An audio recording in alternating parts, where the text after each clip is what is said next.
Welcome, you're watching NDTV 24/7. I'm Shunakshi Chakravarti. Let's bring you up to speed with all that's making headlines. It's day 55 of the ongoing war in Ukraine, where the Russians have now intensified the attack on the Donbass region. This is a map of the Ukraine showing major cities. What you see here is the line of contact. In other words, the military front line, the point till which the Russians have reached. The arrows you see here denote areas where there has been fighting in the last 24 hours. The red arrow denotes the areas where the Russians have attacked, while the blue arrows show points where the Ukrainians have launched military offensives. Finally, the cities and towns marked here, you can see amongst those are Donetsk, Kharkiv and Mykolaiv, are the key areas the Russians are expected to attack as they push westwards.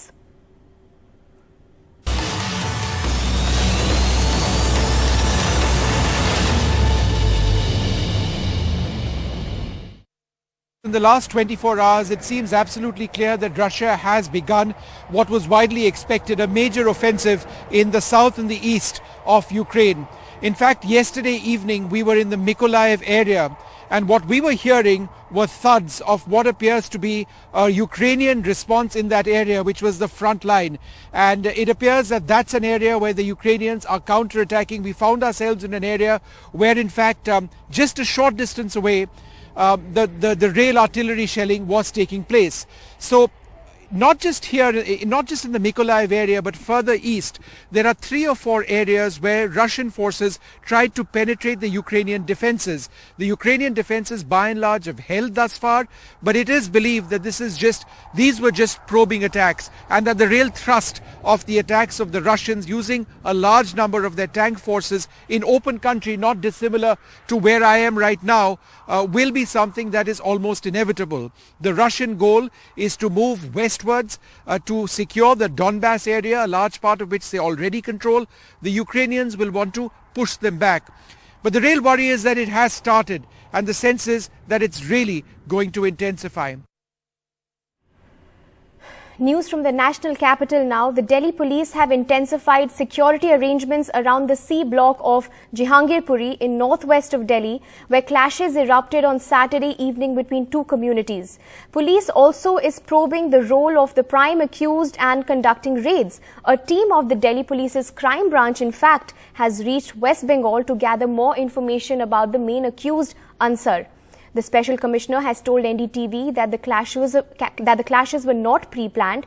The Delhi police has also submitted a detailed report to the Ministry of Home Affairs. We are joined by my colleague Akshay at this moment for more on this. Akshay, the Delhi police has sent a team of its crime branch to West Bengal to probe the key accused, Mr. Ansar, at his residence, and another accused in Jahangirpuri clashes arrested, and also there's news of bulldozers being reached at their locations. What more can you share with us at this point? So, Sonakshi, these are very important points that you have raised here. First of all, the Delhi police team, crime branch team reaching West Bengal is extremely important because Ansar, one of the prime accused in the Jahangirpuri clashes, is a resident of West Bengal, Haldia in West Bengal, and that is the reason the Delhi police teams have been probing that angle as well. They were already in touch with the West Bengal police, the crime branch was in touch with West Bengal police, and they are conducting raids at several places in the country to find out more details about all the accused.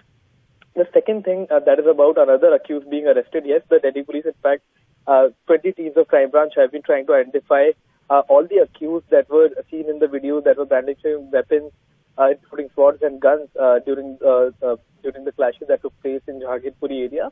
There are approximately 150 videos that the Delhi police has received that were being circulated in the area, and they are trying to identify the people who were part of these clashes. And one more accused, Dilshad, has now been arrested and taken into custody by the Delhi police, taking the total number of people who are arrested to 26. Right. As far as the anti-encroachment drive is concerned, that is not related to the incident, but the MCD had planned an anti-encroachment drive. However, given the tension in the area, the MCD has in fact asked for additional deployment of police. Approximately 400 police officials have been asked to be deployed tomorrow. And given the tension that is already prevailing in the area, it becomes an extremely sensitive operation if it is conducted. There are chances that it might be called off as well, but yes, if the operation continues, then police will have to be on guard. and and they will have to try their best to maintain law and order in the area.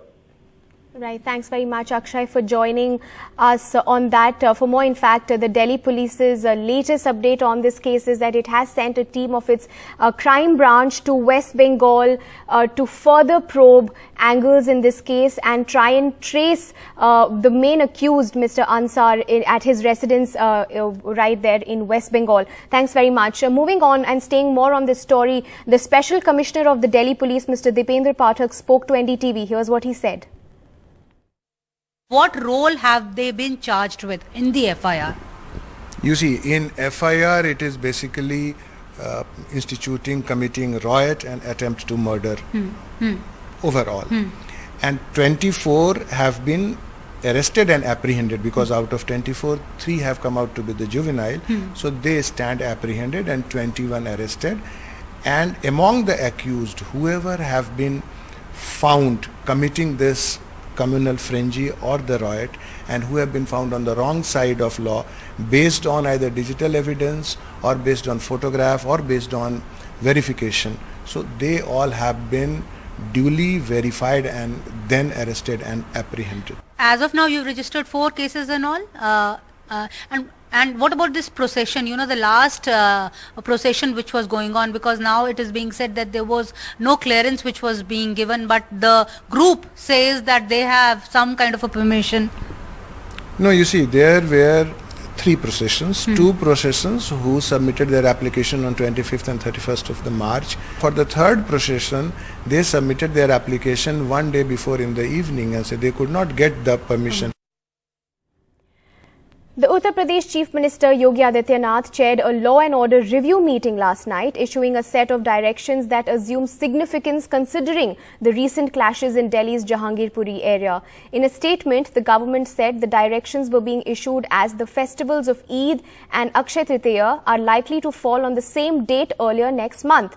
Now, the new rules in Uttar Pradesh says something like no religious processions without prior permission. Only processions part of traditional festivities will be allowed. No permission for microphones at any new location. Those already using speakers must ensure no disturbance is taking place, and religious programs will only be at designated spots. Religious programs cannot block road and traffic that may cause hindrance to the common public. The fallout of Delhi's violence, where the police allowed an unauthorized procession, can be seen in neighboring UP. UP Chief Minister Adityanath has ordered strict rules to be followed. Permission has to be taken before taking out a religious procession. The organizer will have to give an affidavit to maintain peace and harmony, and the permission is to be given to only those religious processions which are traditional. New events cannot be given unnecessary permission. And given the tension and role of loudspeakers in such hotspots, the UP government has also ruled that while mics can be used, make sure that the volume does not go outside the religious premises and don't allow mics at new places. Now, after this order, people like those in Aligarh and Banaras who were playing the Hanuman Chalisa on loudspeakers at the time of Azan will no longer be allowed to do so. There's already an Allahabad High Court order on this. Court ने L और California universities का research paper देख के ये आधारित किया था कि रेजिडेंशियल एरियाज में 55 से 65 डेसिबल्स और कमर्शियल एरियाज या इंडस्ट्रियल एरियाज में 70 डेसिबल तक का मानक उन्होंने रखा था। उस टाइम पे कोर्ट ने ये भी देखा था कि करीब करीब 1 लाख कंप्लेंट्स आई थी regarding the misuse of loud speakers, जिसमें 84,000 लोगों ने परमिशन के लिए अप्लाई भी किया था और करीब करीब 20,000 लोगों पे एक्शन भी हुआ था। तो इसका एक गवर्नमेंट ऑर्डर भी है 4 जनवरी 2018 का। The new rules are ahead of May 3rd, when 2 festivals, Eid and Akshay Tritiya, are likely to coincide. The leave of all police officers has been cancelled at 4th of May.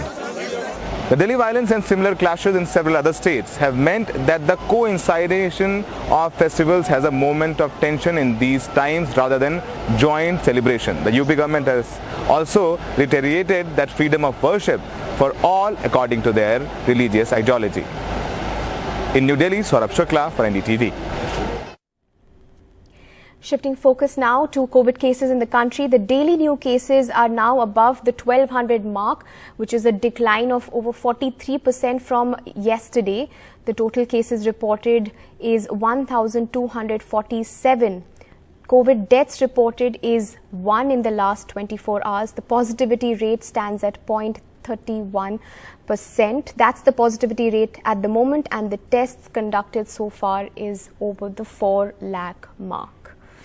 The highest daily COVID cases in the national capital. Now let's take a look at state-wise. In Delhi, 632 COVID cases in the last 24 hours, 26% higher than yesterday. The positivity rate has fallen before 5% from 7.8%.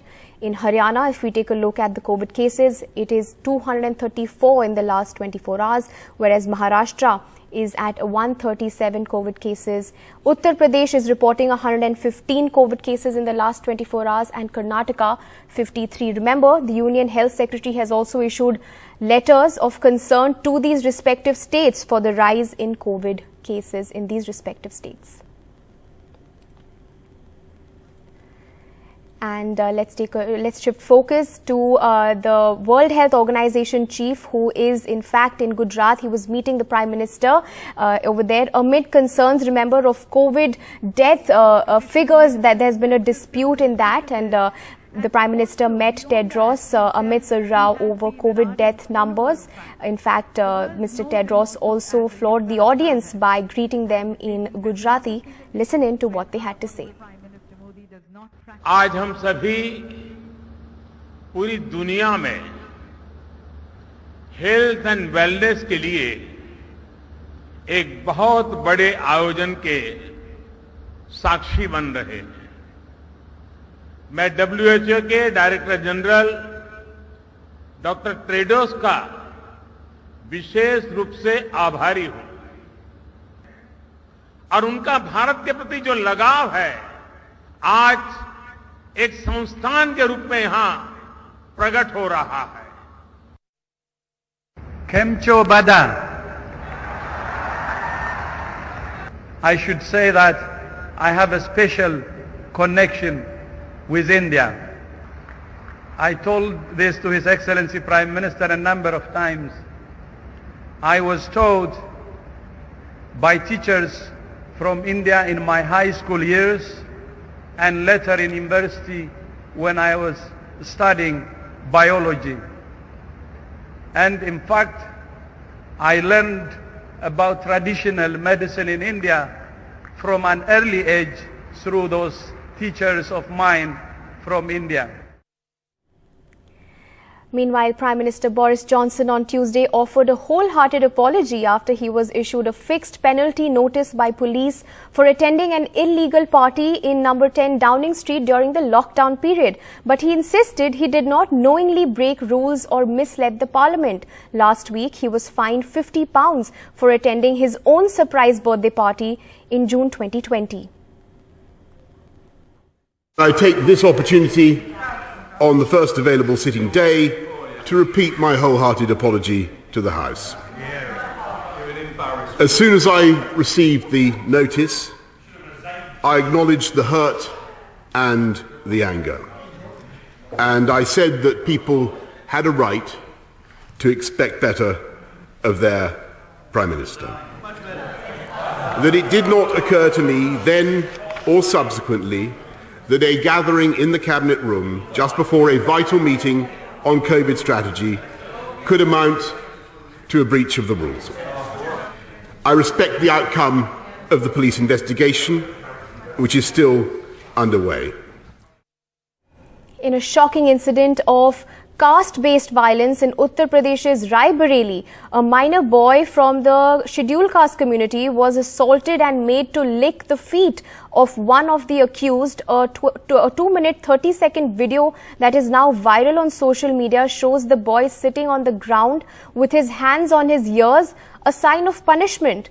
My colleague Alok Pandey spoke to him. The 16-year-old victim of the caste violence in Raebareli and his mother join us for this interview. I want to start with this boy who we will not identify, and that's why he's wearing the mask, because he is a minor. मैं आपसे सबसे पहले ये जानना चाहूँगा कि एक चीज़ जो लोग थोड़ा सा उसके बारे में जानना चाह रहे हैं कि ये क्यों हुआ, मतलब इस तरह से आपको क्यों मारा गया। जो हुआ वो बहुत गलत है, लेकिन क्या कारण था कि आपको इस तरह से मारा गया हो? जो वीडियोस में हम देख रहे हैं, जो भी आपके साथ हुआ वो क्यों हुआ? हमारे दोस्त मतलब हैं तो उनसे लड़ाई थी इन लोगों की। जी तो उनमें मतलब हमको हमारी गलती उनको दिखी तो इसलिए हमको उल्टी। किस तरह की लड़ाई थी आप बता सकते हैं? मतलब हम और हमारे दोस्त घूम रहे थे। हाँ। तो वहाँ पर वो लोग देख लिए उनके दोस्त जिससे उनका लड़ाई थी। तो उसमें सोचा कि ये भी हैं तो उसमें हमको भी मतलब बीच में ऐसे कर दिया। तो जिस दिन ये हुआ क्या हुआ? आप घर से कैसे गए वहाँ तक, कैसे पहुँचे इन लोगों के हाथ में आप? एक लोग आए हमारे मतलब हैं फ्रेंड ही थे तो हम आए थे वहाँ पर हमारे घर तो उन्होंने कहा आओ चलें। हमने कहा ठीक है।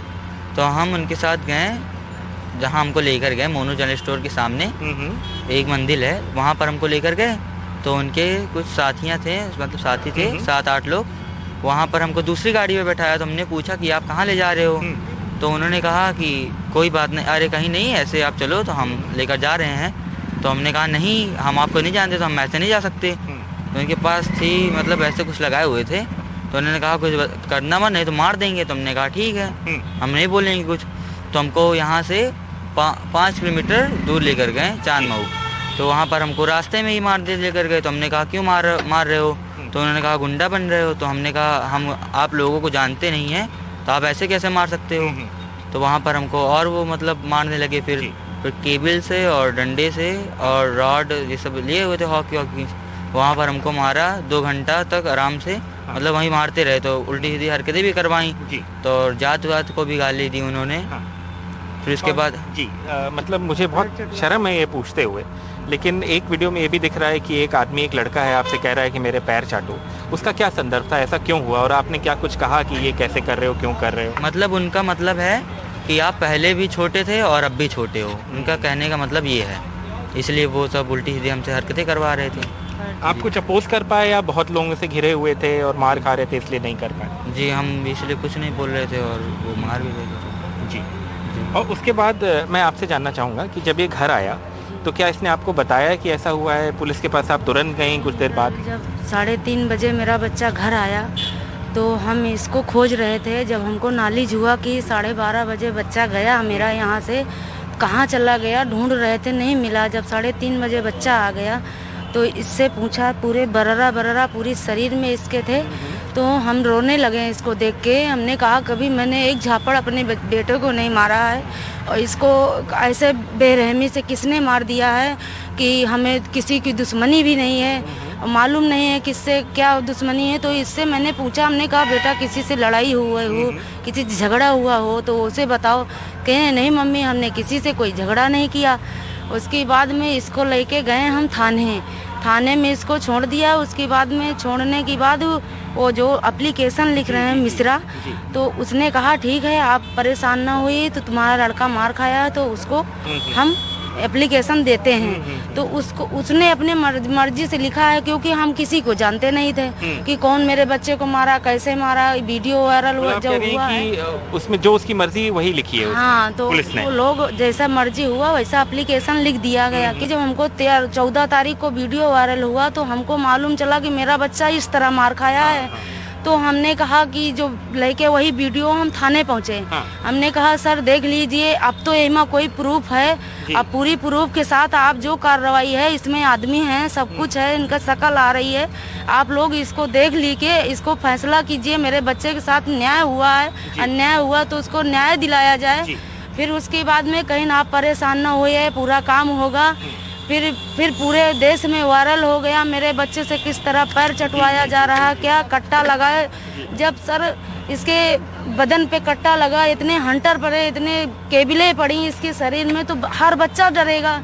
तो ये भी डर गया। फिर जो उन्होंने करवाया मेरे बच्चे से वो करता गया मेरा बच्चा, क्योंकि इसको जान बचाना था अपनी। एक चीज मैं आपसे जानना चाहूंगा, एक वीडियो में ऐसा भी वो कुछ कह रहे हैं कि भाई तुम चरस बेचते हो, क्यों बेचते हो, इसका क्या संदर्भ था, क्यों कह रहे हैं? तो कहला रहे थे कि जो हम बोल रहे हैं वो आप बोलना। तो नहीं बोल, हमने पहले मना कर दिया था। तो उन्होंने कहा कि नहीं बोलना पड़ेगा नहीं तो और मारेंगे। तो उन्होंने कहा कि हाँ इनाम में जवाब देना, तो हम वही कर रहे हैं। मेरा आखिरी सवाल आपसे यही है कि आपके साथ इस तरह का बर्ताव हुआ है, आगे आप क्या उम्मीद रखते हैं और क्या चाहते हैं पुलिस से? जी, हमारा तो यही कहना है कि हमको न्याय मिले, ऐसे ऐसे कर रहे हैं। और उनका कहना है कि पहले भी आप थे नौकर और आज भी हो, तो ऐसा नहीं होगा। और जान से भी मारने की धमकी दी है उन्होंने। So there you have it, shocking story here, but these people here say that they hope that some justice will prevail. With Faiz Abbas and Vineet Kumar, this is Alok Pandey, NDTV. The International Monetary Fund has slashed the growth of forecast for India for the current financial year by 80 basis points to 8.2%, cautioning that the ongoing Russia-Ukraine war will be in the long run hurt consumption and also growth as inflation will rise.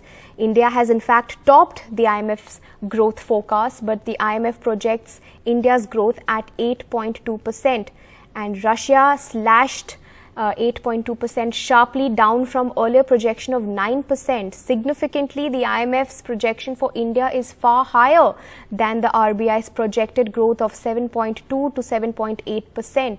Shaken by war, the global growth estimate 3.6% down from 4.4%. Well, so we are seeing a significant downgrade in our growth estimates for India of a 0.8 percentage point for 2022. And there are two main reasons for this. One is India is an oil importing country, and so it's suffering like many other countries as a consequence of the war. A negative terms of trade shock, higher food and energy prices are weighing down. Last year's budgetary expenditure on the capital expenditure, which is the 5.34, was almost achieved. 5.1 lakh crores trillion was achieved. This year we have given 7.5 lakh crores. And news from Sri Lanka now. One person was killed today in the island nation where the crisis has only escalated today as police opened fire. Anti-government protesters, huge protests against high fuel prices and inflation have swept the island nation. Now the protests have turned violent, killing one person. Against high fuel prices is what people have been protesting. The police says that the protester who died threw stones at them. At Sri Lanka, the anti-government protests only escalate. And there you can see the visuals on your screen of that police firing taking place in the island nation of Sri Lanka.